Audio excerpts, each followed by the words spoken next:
Hi hello வணக்கம். எல்லோரும் எப்படி இருக்கிறீங்க? இன்றைக்கி மார்ச் 5 2026. இன்றைக்கி நான் உங்கள்கிட்ட என்ன ஷேர் பண்ணுறதுக்காக வந்தேன்னு சொன்னால், இந்த ஈரான் அமெரிக்கன் பிரச்சனையில் குவைத்தில் பிரச்சனை நடந்து கொண்டிருக்கிறது எல்லாருக்கும் தெரிஞ்ச ஒரு விஷயம்தான். அதில் ஒரு 11 வயசு குவைட் புள்ள உண்டு பாதிக்கப்பட்டு அமீரா ஹாஸ்பிட்டலில் அட்மிட் பண்ணியிருக்கிறாங்க. அந்த ஹாஸ்பிட்டலில் இருந்து எந்தவித ஒரு சிகிச்சையும் பலனின்றி இன்றைக்கு அந்த பிள்ளை இறந்துட்டு, அதுதான் இன்றைக்கு குவைட் நாடு முழுவதும் சோகத்தில் இருக்கிறதுக்கான காரணம் அதுதான். மற்றபடி இங்கே எந்த ஒரு ஊரடங்கு சட்டமும் போடலை. வளமையாக வேலைக்கு போகிறவங்க வேலைக்கு போகிறாங்க. வளமை போல் நடக்கிற செயற்பாடுகள் எல்லாமே வளமை போல் நடந்து கொண்டு இருக்குது. மற்ற என்னென்று சொன்னால், இன்றைக்கு காலையில் இருந்து நான் எந்த ஒரு இடத்துலையும் இந்த குவைட்டில் அலாரம் சவுண்ட் ஒலிக்கிறது, அந்த சத்தம் நான் இன்றைக்கு கேட்கல.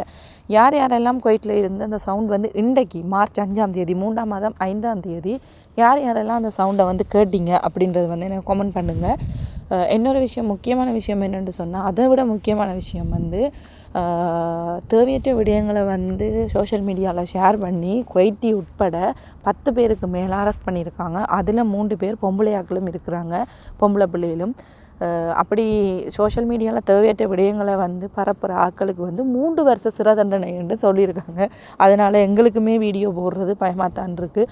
அப்படி இருந்தும் எங்களுக்கு தெரிஞ்ச உண்மையான சின்ன சின்ன விஷயங்களை நாங்கள் வீடியோவாக போடுறோம். வீடியோ பிடிச்சிருந்தால் மறக்காமல் சப்ஸ்கிரைப் பண்ணி ஷேர் பண்ணுங்கள். மற்றொரு வீடியோவில் சந்திக்கும் வரை விடைபெறும் நான் உங்கள் SL லக்கி கேர்ள். பாய்.